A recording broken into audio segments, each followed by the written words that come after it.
of the affected areas. You can see this is kind of smooshed this way, so that needs reworked. This is the rear hanger for the spraying, and you can see the trunk is kind of bent down.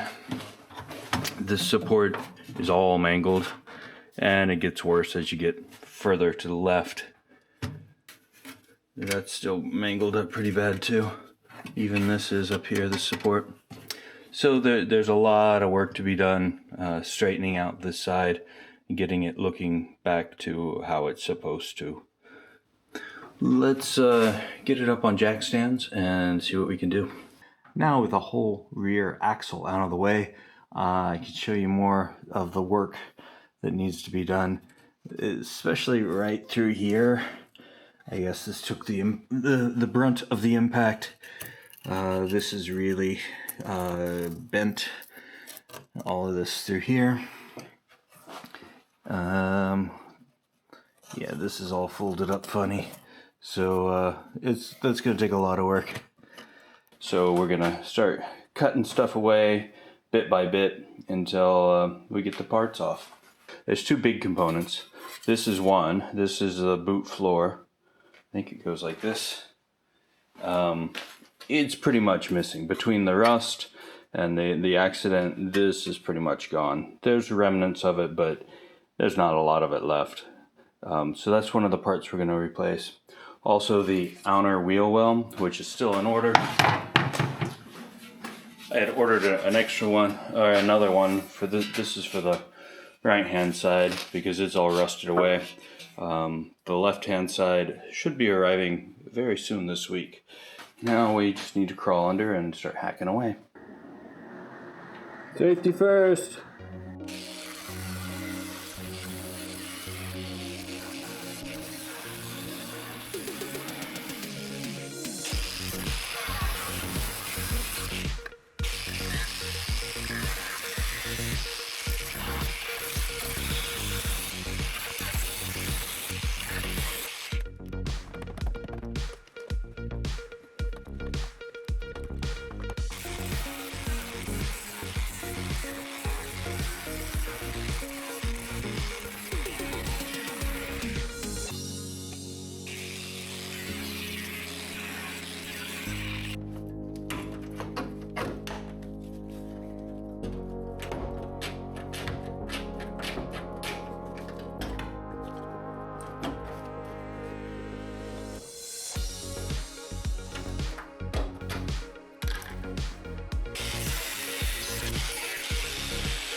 Now with space on the side, we can start to flatten the floor and push everything back over there where the car had pushed it this way.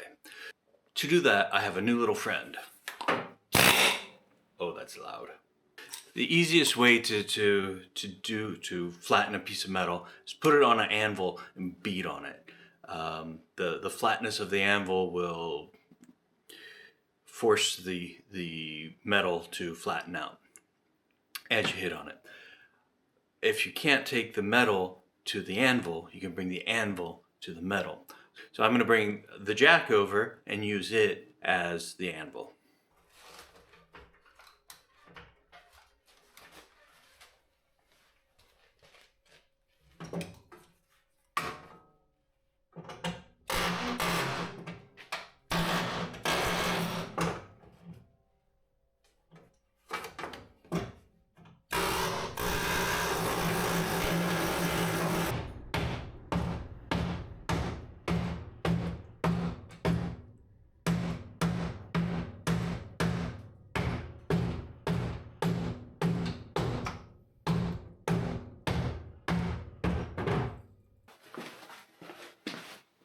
All right, just beating on it didn't work. I think the wheel arch and this support over here is bent this way, keeping everything from going back. So we're going to try to push it back. Now they sell, body kits that do this, hydraulic rams that do all sorts of stuff. I just have a jack and some wood because I'm cheap. And we're going to try to push that side without messing up this side. So fingers crossed. We're going to have to be very careful and go very slow.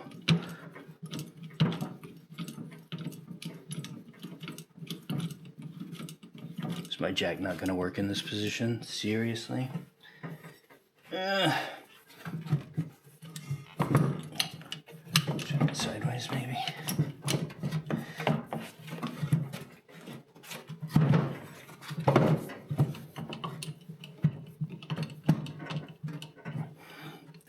That is so funny. Let's try another bottle jack. This one seems to be moving.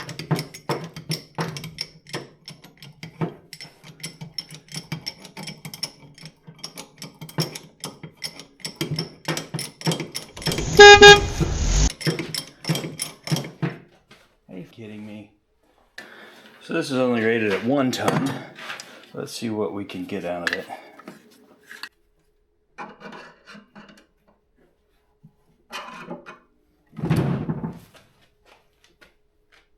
This piece is deformed. It curves in here, so the top's been pushed forward. And the metal underneath it is still wavy, and I can't get into it to straighten it out. So I bought a new one of these, which will replace that one. I just need to cut this one out. And it's one of those jobs I've been procrastinating on. See, it really gets me deep into this by cutting that out. It's, most of the frame of the rear. But I really think this is the way to go forward. I just need to take a deep breath and start cutting. Now the idea to cut this out, I'm going to cut along this line and leave this lip that's welded to the other panels in place, and then go through and cut that lip out after I got the main part separated. Cutting out this main support beam actually went a lot easier than I thought it. I don't know, sometimes you build up, at least I do, I build up these projects in my head and they become larger as well. But cutting this out, following that corner and leaving the flange on the car, it works really well. Yeah, I put up a big blanket, well, it's an old sheet to protect the dashboard and glass from the sparks. So those hot sparks can actually melt into glass, which is really kind of scary.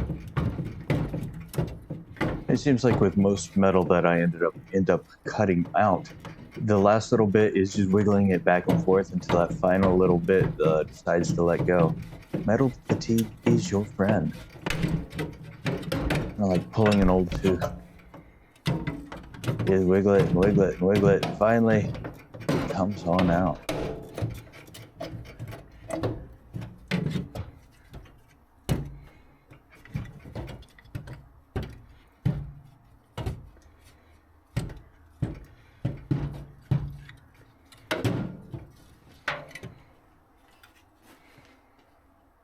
Now I get to see what's underneath that. That was a fight. I'm gonna have a lot more repair to do. So I mentioned earlier that I'm cheap, but I'm not stupid. Sometimes you gotta give in and buy the right tool. And this time I decided I couldn't do this without this tool, so I bought one. It was like $150 on Amazon. Unfortunately, there's no harbor freight over here in Europe, but Amazon usually has kind of the same Chinese stuff. So I bought this. It ended up being very, very useful. So here I am pushing that wheel well over, and having that big support cut out, it allowed the left side to move more. And sometimes you just gotta bang on stuff.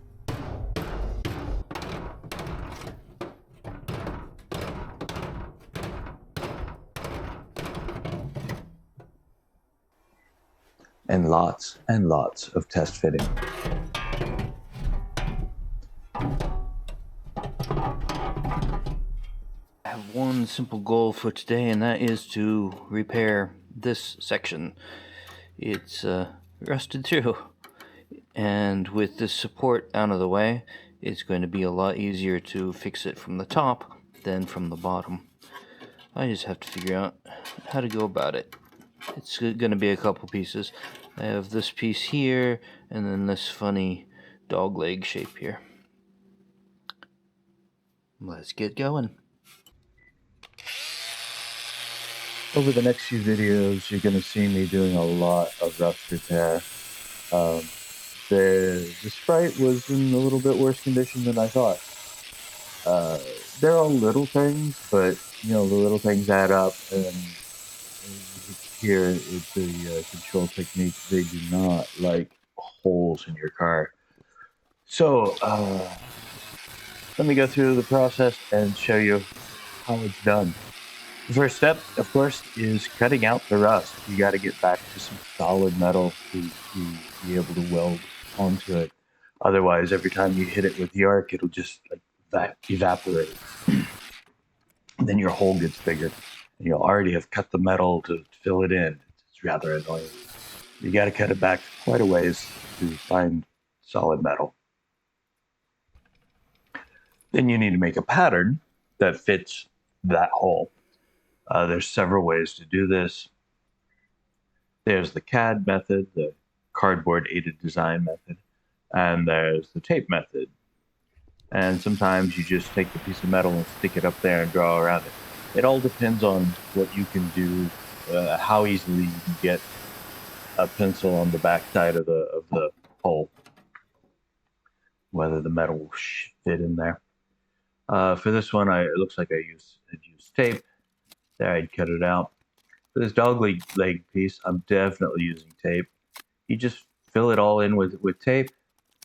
Then you can go through with a pen or pencil and draw the exact edges if it overlaps a bit. Kind of refines it. I'm using both the tape and the cardboard because there's going to be a flange on this. I wanted to make sure that I had some supporting material, and then to fit it in better. The tape's a lot more flexible than the cardboard, so I wanted the cardboard to make sure it fit properly.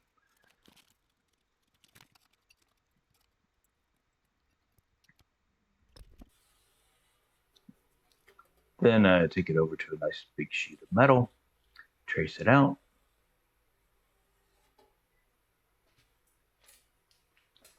Once it's traced out, I'm adding extra marks to show where the flange is going to be, because when you cut the outside, you kind of lose all your marks.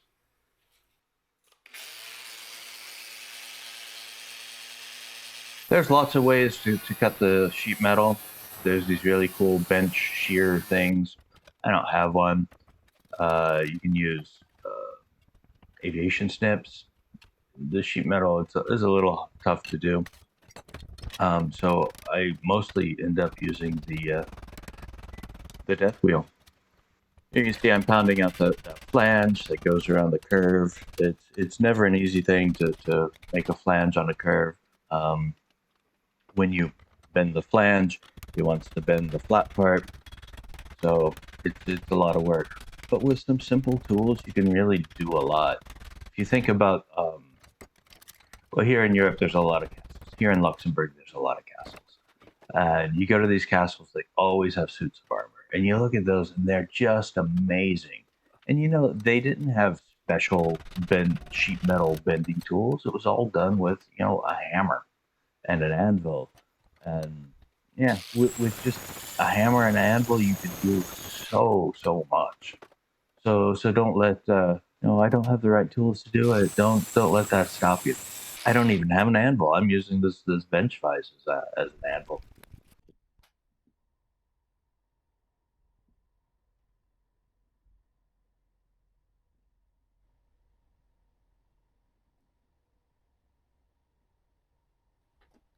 So let me show you what we're going to do today.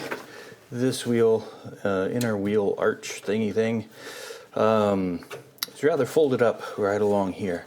So I'm going to try and stretch it out, especially down here at the bottom. It's where it's the worst. Hopefully that'll pull out some of the top there. Just beating on it, it doesn't move it. It needs pushed out first. So I have my power. Porta Power, is that what it's called? Might be a brand name. Anyway, I have it tucked into the corner down here. That should be a pretty strong position. And then hopefully we can push that out on the other side. Okay, let's give it a go.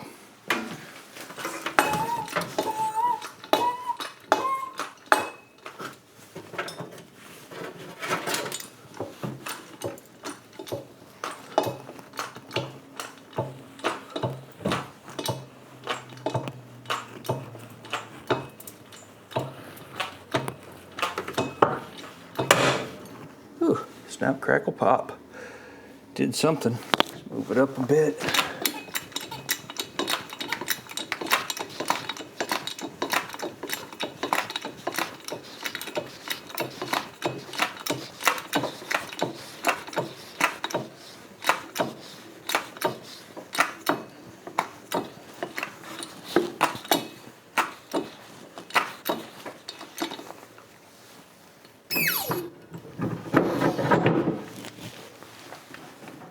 It has moved it, so that's encouraging. I think the far side stayed where it's supposed to.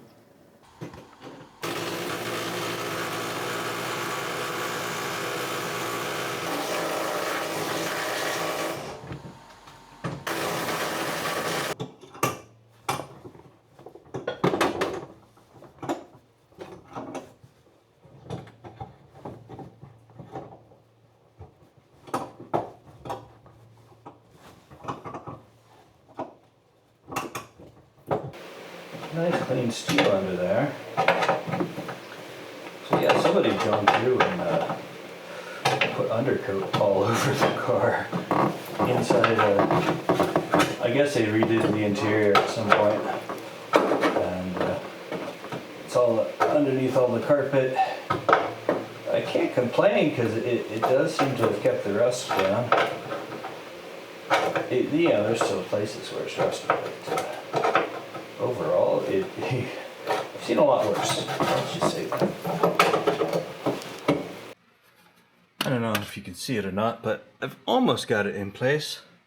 I'm afraid now that if I get it in place, I'm never going to be able to take it back out to clean it up. Oh boy. I hope I can get this in. It's close. Let's clean it up some more. If you liked this video, click the like button. If you want to come along on the ride, click the subscribe button. If you want Google to remind you every time there's a new video, click the alarm bell. Your support for the Austin Healey channel is very much appreciated.